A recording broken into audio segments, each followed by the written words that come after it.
Madame, Monsieur, bonsoir. Au menu de votre émission, retour sur le bilan d'étape du gouvernement Arnouch et flambée des prix du pétrole et du gaz.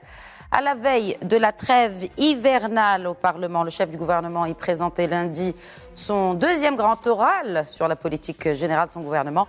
L'occasion pour nous dans l'émission ce soir de revenir sur les acquis et autres défis de ce gouvernement, de cette majorité gouvernementale et de sa gestion des dossiers prioritaires. Sans oublier, bien sûr, de faire le point sur le bilan aussi de l'opposition. Ce sera en compagnie du chercheur associé au Policy Center for the New South, Abdeslam Saad Jeldi. Et parmi les challenges sur lesquels repose la confiance même en ce gouvernement, il y a l'inflation et le pouvoir d'achat. Comment contenir cette inflation, ces pressions inflationnistes alors que les prix des principales matières premières caracolent sur les marchés internationaux? Le cours du baril de Brent, par exemple, est au plus haut depuis 2014. Il a dépassé la barre symbolique des $90. C'était en janvier dernier. Les causes d'une telle hausse sont les mêmes, selon les analystes, que celles qui ont fait grimper les cours ces dernières semaines. Il s'agit là des tensions croissantes entre Moscou et les Occidentaux, au sujet de l'Ukraine notamment. Il s'agit aussi de la guerre au Yémen. Par ailleurs, les deux grands producteurs d'or noir, à savoir la Russie et l'Arabie saoudite, sont de facto impliqués directement dans ces crises des prix. Les marchés sont aussi tendus en raison des difficultés de certains pays à augmenter leur production en raison des problèmes d'infrastructure ou de sous-investissement, comme c'est le cas pour, par exemple, l'Algérie ou la Libye ou encore l'Angola. C'est donc l'occasion de faire le point en compagnie d'un expert en la matière, professeur Francis Perrin, chercheur associé également au Policy Center for the New South. Mais avant, direction par Skype les locaux du think tank marocain Policy Center for the New South pour y joindre Abdeslam Saad Jeldi. Bonsoir, merci de vous joindre à nous dans Questions d'actu. Bonsoir madame et merci pour votre aimable invitation. Donc, avec vous, il s'agit, n'est-ce pas, de faire un bilan d'étape du gouvernement, des actions gouvernementales depuis la nomination de ce gouvernement. C'était le 7 octobre dernier par le souverain. Alors, si on commençait par la dimension économique, à part la loi de finances, que pouvons-nous retenir, n'est-ce pas, de ce gouvernement Arnouch au terme donc de un peu plus de 100 jours de son mandat? D'accord, merci madame.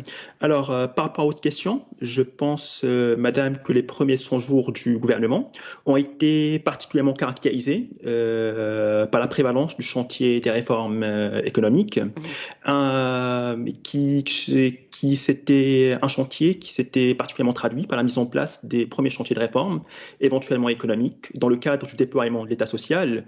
L'État social non pas dans sa connotation classique, mais dans sa connotation moderne, c'est-à-dire un État entrepreneur qui investit massivement dans la sphère économique et sociale afin de stimuler la croissance en mesure de créer des emplois, et avec un focus sur le trépied, couverture sociale, l'emploi, les investissements ainsi que l'éducation. Alors, par rapport à ça, madame, tête de pan du programme gouvernemental, figure incontestablement la question de la généralisation de l'assurance maladie obligatoire, qui avait figuré parmi les priorités de l'actuel cabinet depuis son entrée en fonction le 13 octobre dernier. Je tiens ici à rappeler que le gouvernement avait adopté à juste titre 18 projets de décret durant ces premiers 100 jours de son quinquennat politique, afin qu'à peu près 11 millions de Marocains, ainsi que leurs ayants droit, puissent en profiter d'assurance maladie obligatoire dès le début de 2022. En outre, il y a aussi, madame, des initiatives en faveur de l'emploi qui ont également été avancées, à l'exemple du programme Aurache, un programme qui vise la création d'à peu près 50 000 emplois en 2022-2023. 250 000, oui. 250 000 emplois en 2022-2023, avec une injonction de l'État à la hauteur d'à peu près de 3 milliards de dirhams. Il y a aussi le projet El Força, qui est exclusivement dédié aux jeunes. Pareillement, la favorisation des investissements en vue vraiment de stimuler la relance économique, avec concentré l'attention du nouveau gouvernement durant ces 100 premiers jours. Je pense qu'on peut ici noter le fait que le gouvernement avait annoncé un montant d'investissement d'à peu peu près 250 milliards de dirhams dans le cadre de la loi de finances de 2022. Je pense qu'ici, il s'agit vraiment d'un message qui avait deux dimensions. D'une part, le fait que l'État s'emploie à accompagner de manière véhémente le chantier de la restructuration de l'économie marocaine, conformément aux recommandations du nouveau modèle de développement, afin de créer des emplois, tout en élaborant des politiques publiques qui convergent avec les besoins des citoyens. Et d'autre part, d'envoyer un message auprès des investisseurs comme quoi l'économie marocaine est équilibrée et solide, et que le gouvernement se porte garant. Il y a aussi, je pense, madame, l'injonction d'un montant de 13 milliards de dirhams pour rembourser les arriérés de crédit TVA dus par les États aux entreprises du secteur privé. Je pense que c'est très important, pour la simple raison que l'alternative serait tout simplement de recourir vers le financement bancaire, un recours qui est en mesure vraiment de provoquer l'endettement des dites entreprises, ou encore l'accélération de la codification de la charte des investissements, un chantier attendu depuis presque deux décennies, ou encore le besoin vraiment de renforcer le transfert des attributions et des prérogatives en matière d'investissement au niveau régional, notamment pour les centres régionaux d'investissement. Enfin, le dernier volet, c'est, comme je l'avais noté tout à l'heure, ça concerne l'éducation. Une autre composante du volet social qui a aussi fait l'objet d'une réforme, notamment la décision vraiment de rabaisser l'âge de sélection des candidats à 30 ans, bien que cette mesure, comme tout le monde le sait, a été suivie par des protestations dans différentes villes, ou encore la décision de généraliser l'enseignement préscolaire dans les zones montagneuses à l'horizon 2023. Je terminerai aussi, madame, par une petite observation. Ça ne concerne pas essentiellement, on va dire, les considérations économiques. C'est que le fait que la production législative durant les 100 premiers jours du gouvernement a été très abondante, puisque le gouvernement avait ratifié, je pense, 9 projets de loi, 47 décrets, et aussi il avait examiné 7 accords et traités internationaux. Cependant, l'expérience parlementaire et également l'expérience gouvernementale nous apprend qu'il existe vraiment des lois qui sont approuvées vraiment par le Parlement et promulguées par le bulletin officiel, mais qui n'existent pas en contrepartie des décrets d'application. Absolument. Voilà, je pense pourquoi il est nécessaire, pour une meilleure gouvernance, à ce que toute loi approuvée par le Parlement soit exclusivement accompagnée d'un test d'application.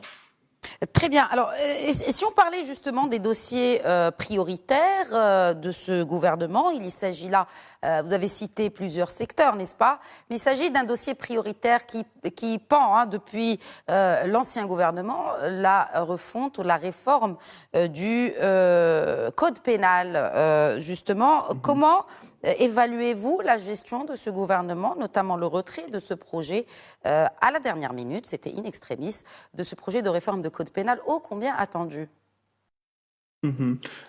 Déjà, madame, par rapport vraiment à ce point, moi, ce que je peux dire vraiment, c'est que par rapport effectivement à ce point, on avait constaté une prévalence du chantier des réformes économiques au détriment vraiment des réformes sociétales. Absolument. Durant les 100 premiers jours vraiment du nouveau gouvernement marocain. Peut-être vraiment que la conjoncture est derrière quelque chose. Il ne faut pas oublier vraiment que nous traversons une crise économique qui est conséquente à la crise sanitaire vraiment de la Covid-19 qui avait frappé de plein fouet l'économie marocaine. Il y a pareillement la question de l'apparition vraiment du variant Omicron qui avait en quelque sorte chamboulé, on va dire, vraiment le programme vraiment du nouveau gouvernement durant vraiment ces 100 premiers jours. Mais néanmoins, il ne faut pas oublier vraiment que l'actuel gouvernement avait fait vraiment des slogans de la rupture, vraiment du changement, la base de son action gouvernementale. Une telle posture, je pense vraiment, suppose vraiment d'établir un juste équilibre entre le chantier des réformes économiques et entre le chantier des réformes sociétales. Parce que si vraiment les réformes économiques et également les réformes sociales sont indispensables afin vraiment d'accompagner, afin vraiment de réaliser la croissance économique et la croissance et la justice sociale, en contrepartie, les réformes sociétales sont nécessaires afin d'accompagner la transition sociétale qui caractérise la société marocaine contemporaine. Et ici, je pense à juste titre que la question vraiment de la révision vraiment du Code de la famille vraiment de 2004, la révision de la loi de 2018 relative aux violences faites aux femmes, ou encore la révision vraiment de la codification vraiment du nouveau code pénal peut préfigurer vraiment une nouvelle ère de réforme sociétale. Non plus, il ne faut pas oublier que par rapport à ce point-là, on avait plutôt remarqué un certain problème, un certain déficit, je vais dire vraiment de communication politique vraiment voilà du gouvernement par rapport vraiment à cette question-là, notamment à la décision vraiment voilà de retirer vraiment le projet de loi relatif vraiment à la révision vraiment du code pénal. Je pense par rapport à ce point-là, madame, que c'est essentiellement dû, on va dire, à la caractéristique technocratique du gouvernement, parce que vraiment, on va dire vraiment des défauts, vraiment vraiment tout gouvernement technocratique, c'est qu'il ne croit pas tellement aux bienfaits, aux vertus de la communication politique.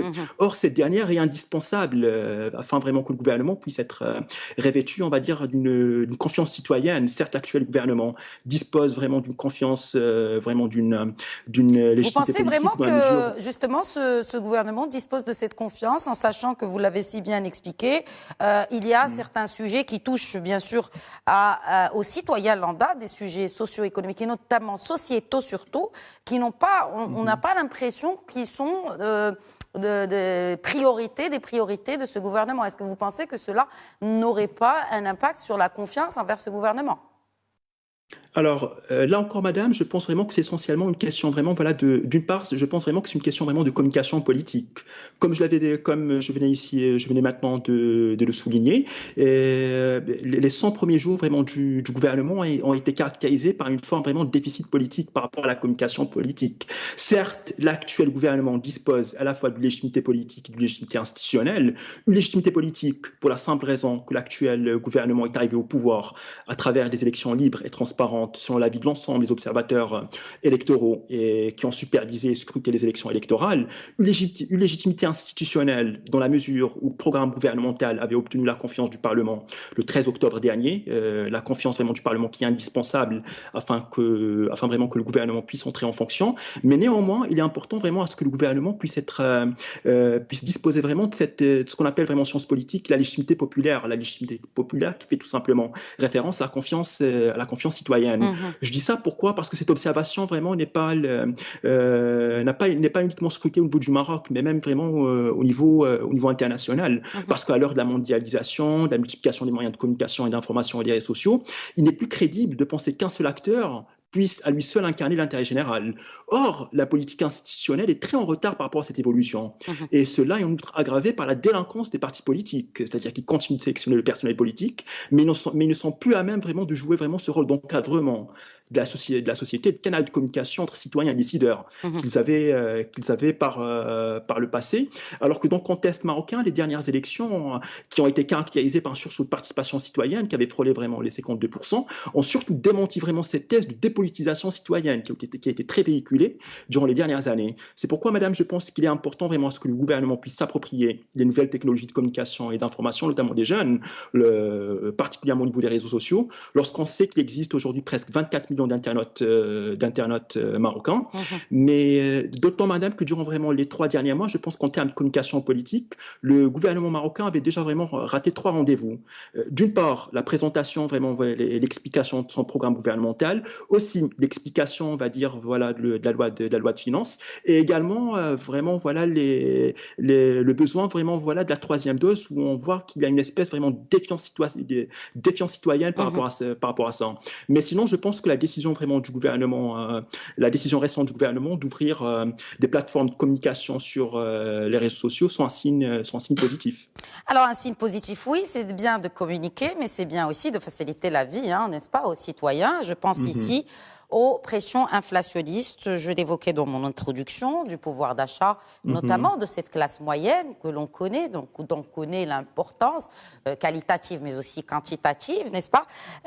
Bon, est-ce que vous pensez, comme beaucoup d'ailleurs, que le gouvernement Akhnouch apporte une réponse efficiente à ces craintes du citoyen par rapport à la cherté du coût de la vie qui coûte de plus en plus cher, tout secteur confondu. Ça va des produits de première nécessité jusqu'à d'autres produits, notamment de biens durables. Est-ce que vous pensez aussi que cette loi de finances 2022, premier chantier, n'est-ce pas, de ce gouvernement Arnouch, répond à ces craintes? Parce que pour beaucoup d'observateurs, eh bien, cette loi de finances, ou en tout cas ces prémices du programme gouvernemental tel que appliqué aujourd'hui, ne prennent pas en compte le pouvoir d'achat et l'inflation? Alors, si vous voulez mon avis, madame, ma réponse sera mitigée. Pourquoi je dis vraiment mitigée? Parce que les facteurs qui ont conduit à la hausse des prix de certains produits de base ne sont pas liés au contexte national, ils sont particulièrement liés au contexte international. Un contexte, je pense, comme tout le monde le sait, particulièrement caractérisé par l'augmentation des prix des matières premières et des matières énergétiques surtout. Il faut ici, madame, souligner qu'en dépit d'ailleurs de la conjoncture difficile liée à la crise sanitaire de la Covid-19, le gouvernement a néanmoins réussi vraiment à assurer l'approvisionnement du marché local en marchandises et aussi de garantir une certaine stabilité des prix. Les produits, par exemple, subventionnés, à titre d'exemple, n'ont pas connu de changement pour la simple raison que leur stabilité vraiment est garantie à travers la caisse de compensation. En outre, le gouvernement avait aussi pris des mesures afin de réduire l'impact des fluctuations des prix internationaux et de la spéculation, notamment la suspension des droits de douane sur les importations de blé dur. Et à partir vraiment de novembre 2021, il y a également l'allocation des compensations supplémentaires aux importateurs afin de préserver les prix de tous les dérivés du blé au niveau national, ou encore la suspension des droits de douane sur les importations de coton et sur le beurre, ainsi que la nécessité de soutenir les prix du blé importé pour maintenir les prix de la farine de qualité supérieure. Et par conséquent, bien évidemment... Mais on ne parle pas des prix de l'énergie. C'est ça, tout ça a été annoncé et j'en conviens, n'est-ce pas, c'est bien de le rappeler, mais qu'en est-il des prix de l'énergie? On voit que les prix à la pompe sont en train d'exploser quand même. Le gasoil frôle les 11 dirhams, enfin, a failli frôler les 11 dirhams. Cette barre psychologique des 11 dirhams, ne parlons même pas de l'essence qui dépasse les 12 parfois. Alors, est-ce que vous pensez que ces craintes-là pourraient être peut-être accentuées dans les mois à venir, vu que les prix de l'énergie, on va le voir en deuxième partie d'émission, ne risquent pas de baisser de sitôt? Alors, je pense, madame, que par rapport à ça, vraiment, vous faites vraiment référence vraiment à la question vraiment de l'inflation. Quoi qu'il en soit, au sujet, d'après madame, voilà le rapport et les statistiques de la Banque centrale, l'inflation sera vraiment de 2,7% cette année. Et elle résulterait essentiellement des pressions externes. Mais un autre élément peut toujours entretenir l'inflation, en l'occurrence la baisse du chômage et la reprise vigoureuse du marché de travail. En effet, en fin de septembre 2021, et grâce à l'excellente campagne agricole, ce sont environ 650 000 nouveaux postes d'emploi qui ont été créés, dont à peu près 2050 000 postes dans le rural. Or, il ne faut non plus pas oublier que la saison agricole, qui était très abondante l'année dernière, s'annonce d'ores et déjà difficile en 2022. Il n'en demeure pas, quoi qu'il en soit, madame, que la perception des citoyens par rapport à ces questions-là est tout autre, pour la simple raison que, comme j'avais dit tout à l'heure, le gouvernement n'a pas fait un effort en termes vraiment de communication politique pour expliquer ces mesures, et surtout vraiment pour vendre et pour véhiculer leur politique. Selon d'ailleurs la classe sociale, les habitudes de consommation, l'impact de l'inflation est perçu différemment. C'est ce qui explique pourquoi aujourd'hui c'est la classe moyenne qui en souffre le plus. Et je pense d'ailleurs que le mécanisme vraiment des prix des produits importés risque aussi de préjudier à la relance si les produits énergétiques alimentaires ne baissent pas rapidement. Et justement, c'est pour répondre aux besoins, aux urgences de cette classe moyenne que certains députés du parti de l'Istiqlal, qui, rappelons-le bien sûr, fait partie de cette majorité gouvernementale, ont élevé leur voix pour dénoncer cela. Alors, ce qui m'amène à parler, d'ailleurs, dans son oral de lundi, son deuxième oral, grand oral au Parlement, le chef du gouvernement, Aziz Akhannouch, a insisté sur cette majorité gouvernementale qui tient la route, selon ses dires, bien sûr.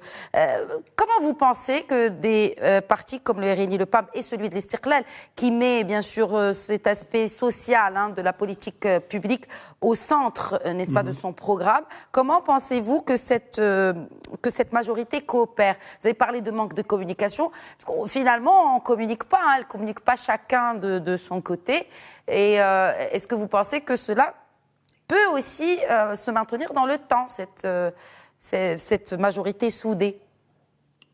Je vois bien. En effet, madame, il y a quoi qu'il en soit des aspects positifs. Je pense vraiment qu'on peut ici vraiment relever trois éléments. D'une part, c'est l'actuel gouvernement est composé essentiellement vraiment de profils vraiment technocrates. D'autre part, madame, c'est qu'il y a vraiment une question vraiment de proximité idéologique. Il ne faut pas oublier vraiment que le RNI et le PAM sont des partis libéraux qui sont proches, on va dire, d'une certaine forme vraiment du centre droit, tandis que l'Istiqlal demeure un parti de droite, certes sociétalement conservateur, mais économiquement libéral.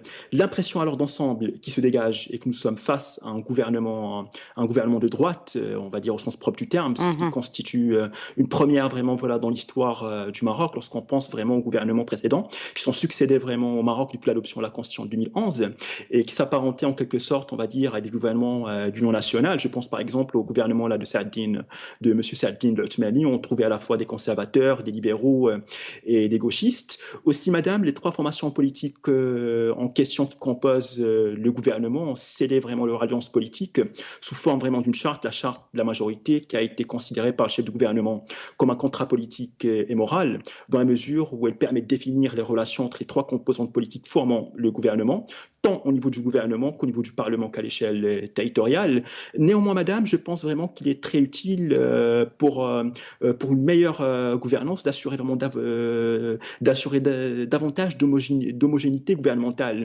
Je dis ça pourquoi je dis ça? Parce que visiblement, il existe des divergences non pas, on va dire, mais qui ne concernent pas spécifiquement le PAM, mais particulièrement le RNI et le Stiqlal en ce qui concerne surtout la conduite de la politique économique. À titre d'exemple, madame, il semble que le Stiqlal n'avait pas digéré le fait que ses propres propositions ne soient pas prises en compte par l'actuel gouvernement dans la loi de finances 2022, notamment en ce qui concerne la protection vraiment des classes moyennes et des classes la classe moyenne des classes vulnérables. C'est pourquoi je pense que par rapport à ce point, à cette particularité-là, il est important d'assurer vraiment une meilleure homogénéité gouvernementale entre les trois partis politiques qui composent le gouvernement pour une meilleure gouvernance et aussi vraiment pour une meilleure efficacité gouvernementale.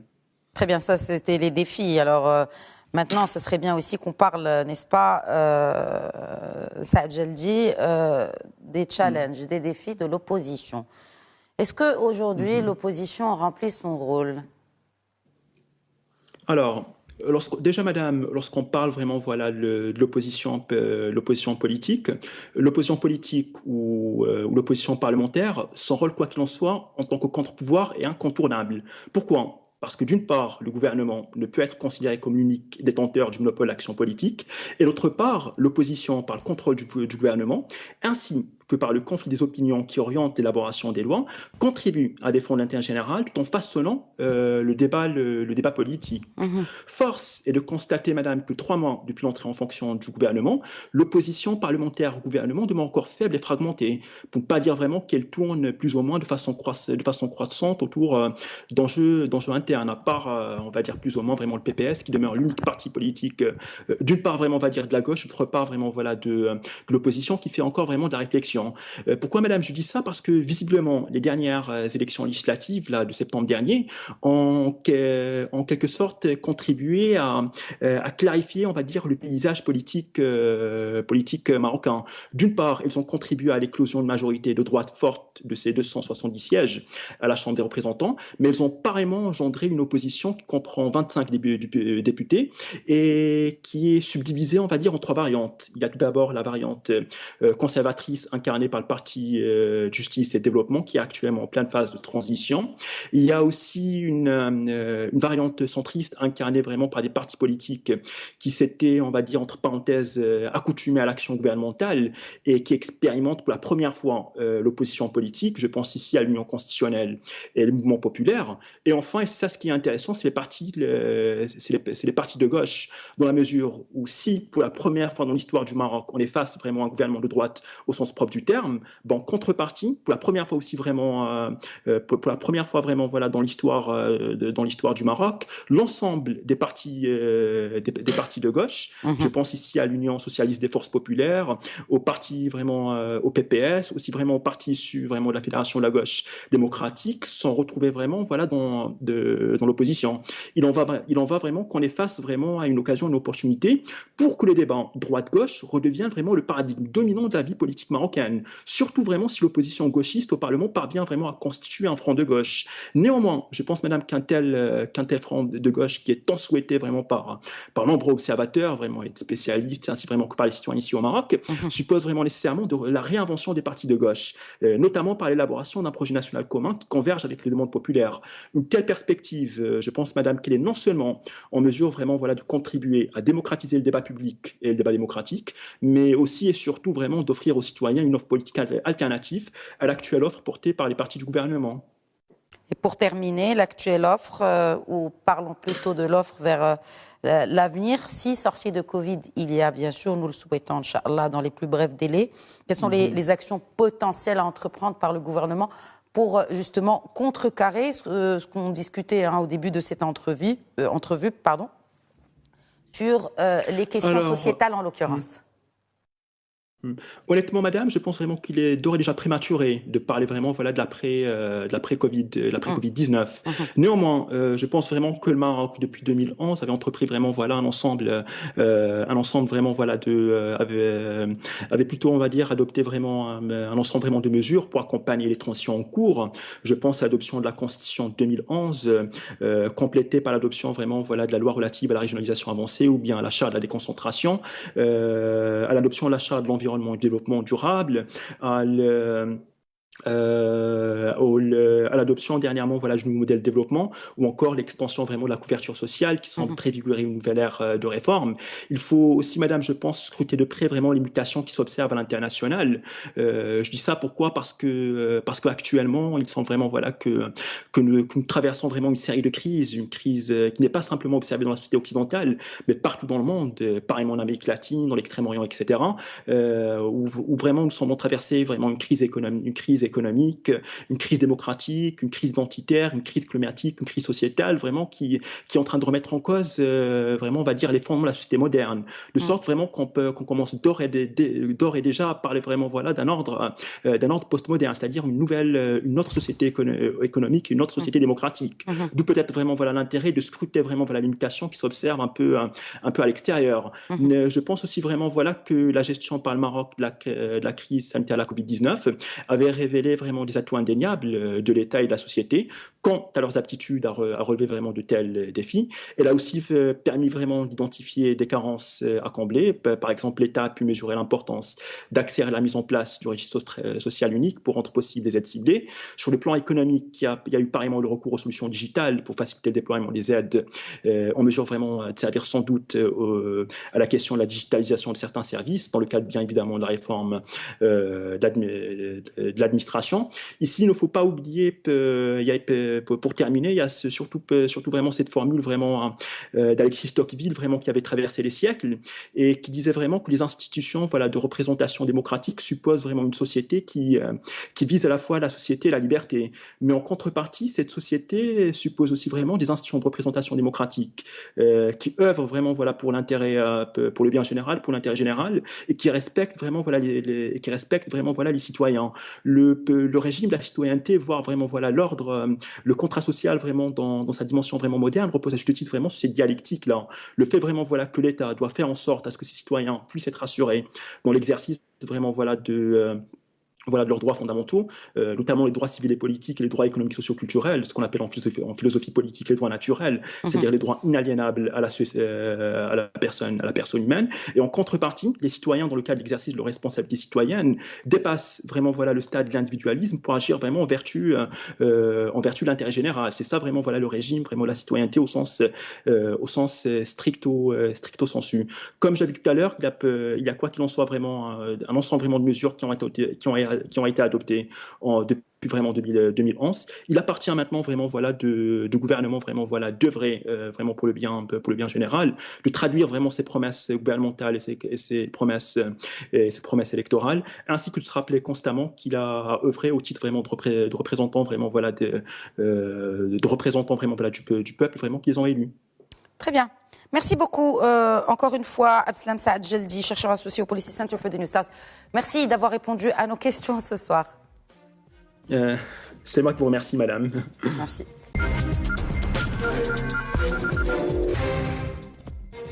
Et cette flambée des prix des carburants et des matières premières taraude les pays consommateurs, notamment en pétrole et en gaz. Alors, l'augmentation de la production est-elle susceptible de réduire les tensions à la hausse? Un répit, enfin, pas si sûr, puisque du côté de la demande, bien sûr, la consommation reste dynamique malgré la pandémie. Alors, pour faire le point et une analyse sur les cours des matières premières, notamment en pétrole et en gaz, j'accueille depuis Paris professeur Francis Perrin, chercheur associé au Policy Center for the New South.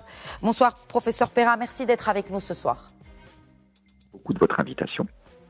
Alors le prix du baril de Brent dépasse la barre psychologique des $90. Que signifie cela? Comment expliquer cette flambée, notamment en ce qui concerne déjà l'offre? Et après, nous évoquerons aussi ces tensions géopolitiques qui pèsent sur les cours des prix du baril. Le niveau élevé actuel des prix du pétrole est la conjonction d'une consommation pétrolière mondiale en forte hausse, d'une offre qui a un petit peu de difficulté à suivre la progression de la demande, de stocks pétroliers assez bas et de tensions géopolitiques affectant des pays producteurs et exportateurs de pétrole, ou pour certains qui ne le sont pas, par exemple l'Ukraine, mais qui ont quand même une ampleur gazière, et donc c'est pris en compte quand même par les marchés pétroliers, d'autant plus qu'il y a Russie et Ukraine, et que la Russie est un géant pétrolier et gazier, le deuxième producteur mondial de pétrole actuellement, et que s'il y avait une guerre, on pourrait s'attendre à des sanctions contre la Russie qui pourraient frapper le secteur pétrolier et gazier. Très bien, mais est-ce que vous pensez justement que la relance de l'économie sur tous les continents a donc généré plus de pression sur ces marchés pétroliers et gaziers? Et qu'en serait-il dans les mois à venir? Est-ce que la pression va continuer à faire monter les cours? Alors sans aucun doute, il y a depuis l'an dernier une pression importante de la consommation mondiale, elle-même liée à une forte croissance économique, sur les prix du pétrole, les prix du gaz, les prix de l'énergie et les prix de l'ensemble des matières premières. En 2022, on va rester dans une dynamique de croissance, mais cette croissance sera moins importante qu'en 2021, parce qu'en 2021, nous avions un effet de rattrapage par rapport à l'année 2020, marqué par la pandémie de Covid-19 et par une récession économique mondiale. On serait plus en 2022 sur une croissance économique mondiale de l'ordre de 4%, contre pas loin de 6% en 2021. Donc il y aura toujours des pressions de la demande, des pressions haussières sur les prix, mais moins fortes en 2022 qu'en 2021.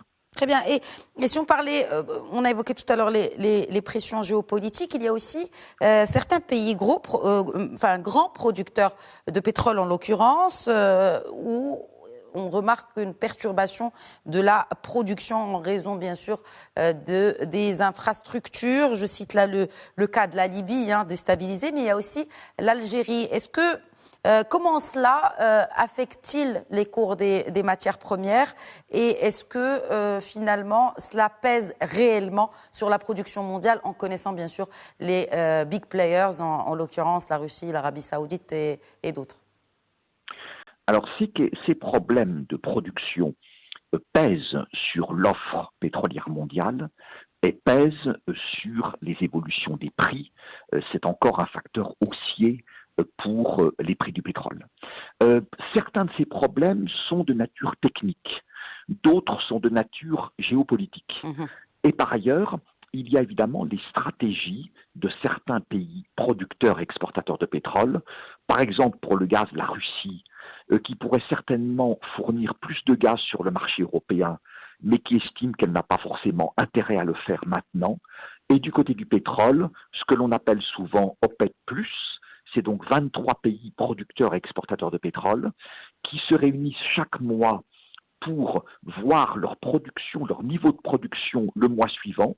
Depuis plusieurs mois, ils augmentent leur production de 400 000 barils par jour chaque mois, au moins en théorie, mais les pays importateurs et consommateurs souhaiteraient des augmentations de production beaucoup plus fortes, pour justement rééquilibrer le marché pétrolier mondial entre la demande et l'offre. Justement, quand on parle de ça, comment ces tensions géopolitiques pèsent et impactent les réunions de l'OPEP, des producteurs de pétrole, en connaissant bien sûr le poids de la Russie, parce qu'elle est au centre de ces tensions géopolitiques quand même. L'OPEP+, c'est donc 23 pays, et dans ces 23, il y a 2 qui sont plus importants que les autres. C'est l'Arabie Saoudite du côté des 13 pays membres de l'OPEP et la Russie du côté des 10 pays non-OPEP. Et toute réunion de l'OPEP+, suppose évidemment au minimum un accord entre ces 2 géants. En fait, il faut l'accord de tout le monde, des 23. Mais si on sait qu'on n'a pas un accord Arabie Saoudite-Russie, évidemment, comme cela s'est passé le 6 mars 2020 par exemple, on est forcément mal parti dans ce cas de figure, parce que ce sont les 2 pays qui dominent l'OPEP+, en termes de production et d'exportation de pétrole, de réserves, etc. Alors, effectivement, il est sûr que ces pays de l'OPEP+, prennent en compte les tensions géopolitiques. Ils prennent en compte beaucoup de choses. Ils prennent en compte la consommation pétrolière mondiale et son évolution. Ils prennent en compte l'offre pétrolière mondiale et ses éventuelles difficultés. Ils prennent en compte le niveau des stocks. Ils prennent en compte les investissements dans le secteur pétrolier. Ils prennent en compte les tensions géopolitiques, notamment celles qui ont un impact sur le secteur pétrolier et ou sur les prix du pétrole. Tout ceci est sur la table dans ce type de réunion afin qu'ils aient tous les éléments pertinents pour prendre la meilleure décision possible en termes de fixation de leur niveau de production. Parfait. Bon, alors, donc, est-ce qu'on pourrait s'attendre peut-être à une action beaucoup plus forte de l'OPEP dans les mois qui viennent, où cela arrange tout le monde finalement au sein de l'OPEP+, que les prix soient à la hausse? Les pays de l'OPEP+, sont des pays qui sont tous très dépendants du pétrole. Absolument. Et donc très dépendants des revenus pétroliers. Ces pays ont tous souffert en 2020 avec la chute des prix du pétrole liée à la pandémie de Covid-19. En 2021, ils ont retrouvé le sourire avec une augmentation de la consommation pétrolière mondiale et une forte augmentation des prix. Et 2022 ne s'annonce pas trop mal, manifestement, pour les producteurs et exportateurs. Donc ils sont assez satisfaits parce qu'ils se refont une santé, entre guillemets, avec du prix du pétrole, donc de l'ordre actuellement de $90 par baril, et une consommation pétrolière mondiale en hausse. En même temps, ils savent qu'ils n'ont pas intérêt à ce que les prix du pétrole soient trop élevés. Parce que des prix trop élevés... Qu'est-ce que vous appelez trop élevé, professeur Perrin? Un impact négatif sur la consommation. Et ça n'irait pas dans le sens de leur intérêt. Je me permets de vous interrompre, professeur Perrin. Qu'est-ce que vous appelez de prix comme prix trop élevé du baril? Alors, cela dépend du moment auquel on se situe. On est actuellement avec des prix de l'ordre de $90 par baril. On évoque des prix peut-être de $100 par baril au cours de l'année 2022. En plus, 100, c'est un seuil hautement symbolique. Je pense que les pays de l'OPEP+ sont conscients qu'il ne faudrait pas forcément dépasser les $100 par baril. Les prix sont déjà élevés. C'est très bon pour eux en termes de recettes d'exportation et de recettes budgétaires. Il ne faudrait pas forcément laisser filer les prix trop fortement en 2022 parce que cela mécontenterait les consommateurs. Et une organisation de producteurs sait qu'elle a besoin d'avoir des consommateurs qui ne sont pas mécontents. Absolument, comme c'est le cas aujourd'hui en Europe et notamment en France avec cette année électorale.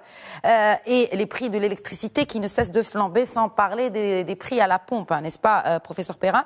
Mais avant, on connaît cette dualité, ou en tout cas cette relation de cause à effet entre les cours du pétrole et ceux du gaz. Peut-être la rappelons-nous dans le cadre de cette émission, et aussi comment, effectivement, le gaz finit par suivre les cours du pétrole, professeur Perrin. Il y a effectivement souvent un lien entre les prix du pétrole et les prix du gaz. Les prix du pétrole étant un petit peu les déterminants des prix du gaz. Pourquoi? Parce que dans des contrats qui ont été signés par des exportateurs et des importateurs de gaz naturel, il y a souvent une clause dans ces contrats qui prévoit l'indexation des prix du gaz vendu sur les prix du pétrole ou sur les prix des produits raffinés. Ce n'est pas le cas dans tous les contrats, mais c'est dans le cas encore de pas mal de contrats à long terme. Et les pays producteurs et exportateurs de gaz restent fortement attachés à ce lien établi entre les prix du gaz et les prix du pétrole. De plus, il y a d'autres déterminants sur le marché gazier qui ne sont pas liés au prix du pétrole, qui ont propulsé les prix du gaz à des niveaux très élevés en 2021 et début 2022. Et d'ailleurs, en 2021, les prix du gaz ont plus augmenté que les prix du pétrole. Nous avons en fait une hausse générale des prix de l'énergie depuis 2021. Le pétrole et les produits raffinés, dont les carburants, le gaz naturel, le charbon, l'électricité. Tout est orienté à la hausse. Donc les pressions inflationnistes ne sont pas prêtes de s'arrêter sur l'ensemble des pays importateurs en l'occurrence. C'est un élément qui concourt effectivement à ces pressions inflationnistes. Elles viennent donc du pétrole, du gaz naturel, de l'énergie en général, d'autres matières premières, d'autres produits ou biens industriels, pensons par exemple aux semi-conducteurs, dans la suite de cette terrible année 2020 qui a désorganisé les chaînes de valeur mondiales, qui a donné un coup d'arrêt à des investissements dans différents secteurs, notamment, mais pas uniquement, les matières premières, et ensuite un fort redémarrage de l'économie mondiale en 2021, eh bien l'offre a un petit peu du mal à suivre parce qu'elle est encore marquée par ce qui s'est passé en 2020. Les choses vont mieux progressivement, mais il est certain que la demande, la consommation a redémarré beaucoup plus rapidement que l'offre, celle-ci ne pouvant pas évoluer aussi rapidement que la consommation. Très bien. On va peut-être finir avec vous, puisqu'on est dans le marché de l'énergie. Vous avez fait une analyse, rédigé une analyse, un policy paper très intéressant suite à la découverte de gaz naturel au Maroc. Que faut-il en retenir, professeur Perrin ? Ce qu'il faut retenir, je pense, c'est qu'il se passe des choses dans le domaine gazier au Maroc en termes d'exploration. Plusieurs opérateurs étrangers travaillant avec l'ONIM, la Société nationale marocaine, ont fait des découvertes dont certaines peuvent être intéressantes, mais il faut rester prudent à ce stade. Il est trop tôt pour avancer des chiffres en termes de réserve, en termes de production future, parce que parfois on voit circuler beaucoup de chiffres dans la communication de certaines compagnies pétrolières, et ces chiffres doivent être très soigneusement interprétés, parce que ce ne sont pas des chiffres de réserve. Les réserves, c'est ce qu'on connaît de façon à peu près correcte, c'est ce qu'on peut extraire avec les technologies actuelles, et c'est ce que l'on peut extraire de façon rentable. Donc c'est un chiffre évidemment qui permet ensuite de déduire une production future. Mais certaines compagnies avancent des chiffres qui ne sont pas des chiffres de réserve, mais de ressources. Et ressources, ça ne veut pas forcément dire que ce sera économiquement rentable, donc que ce sera développé.